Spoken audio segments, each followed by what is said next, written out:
கர்த்தராகிய இயேசு கிறிஸ்துவின் விலையேறப்பெற்ற பரிசுத்தமுள்ள நாமத்தில் அன்பின் வாழ்த்துக்கள். இந்த காலையில் உங்களை பார்ப்பதில் மகிழ்ச்சி அடைகிறேன். இந்த நாள் உங்களுக்கு ஆசீர்வாதமாய் மாறட்டும். இயேசு கிறிஸ்துவின் இரத்தத்தையும் அவருடைய சரீரத்தையும் புசிக்கிறவர்களாய் பானமுடர்களாய் மாறுங்கள்.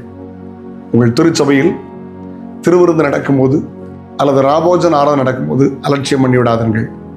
அது இயேசுவின் இரத்தம், அது இயேசுவின் சரீரம் என்பதை மறந்துவிடக்கூடாது. அன்னை தெரசா அன்பு தாயார் உலகத்தால் யாராலும் மறக்க முடியாத ஒரு விலையேறப்பெற்ற கர்த்தருடைய பிள்ளை. அரசாங்கம் கௌரவித்தது, உலகம் கௌரவித்தது. அவருடைய சேவை பயங்கரமானது.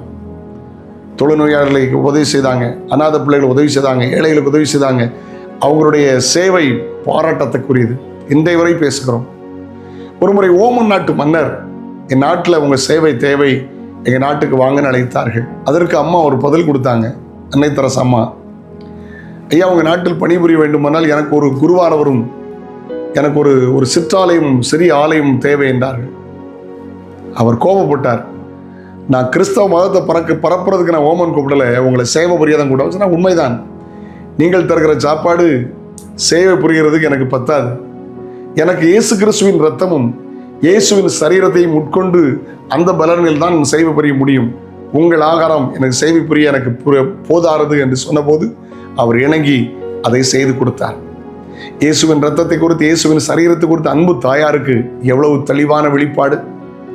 கொரிந்து சபைக்கு பவுல் எழுதும்போது, அபாத்திரமாய் புசித்தால் வியாதி வரும், மரணம் வரும் என்று எச்சரிக்கிறார். நம்மை நாமே நிதானித்தறிந்து நியாயத்திற்க கடவோம். தினந்தோறும் எடுக்கலாம், வாரம் ஒரு முறை எடுக்கலாம், மாதம் ஒரு முறை எடுக்கலாம், சில மாதங்களுக்கு ஒரு முறை எடுக்கலாம். எப்போ இயேசுவின் சரீரத்தையும் இரத்தமும் பானம் பண்ணினாலும் பரிசுத்தத்தோடு உகந்ததாய் செய்யுங்கள். விலக்கிப்படாதீர்கள். நீங்கள் கிறிஸ்தவர்கள், உங்கள் திருச்சபையில் நீங்கள் திருவிருந்து எடுத்து எத்தனை நாட்கள் ஆகிறது? திருவிருந்து சாதாரணமான ஒன்று அல்ல.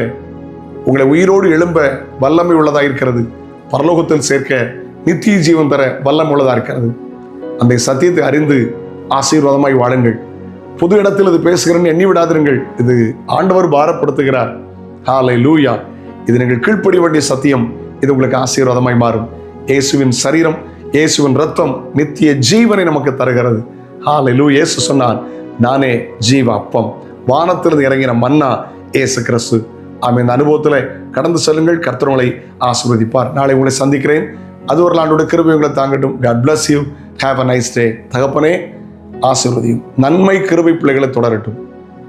இயேசுவின் நாமத்தில் ஜெபங்களும் பிதாவே, ஆமேன். வசனவாசி கேட்கலாம். யோவான் 6:56. என் மாம்சத்தை புசித்து என் இரத்தத்தை பானம் பண்ணுகிறவன் என்னிலே நிலைத்திருக்கிறான். ஆமேன். நானும் அவனிலே நிலைத்திருக்கிறேன். Praise the Lord. ஆண்டவர் கிருபை கொடுப்பதாக. ஆமேன்.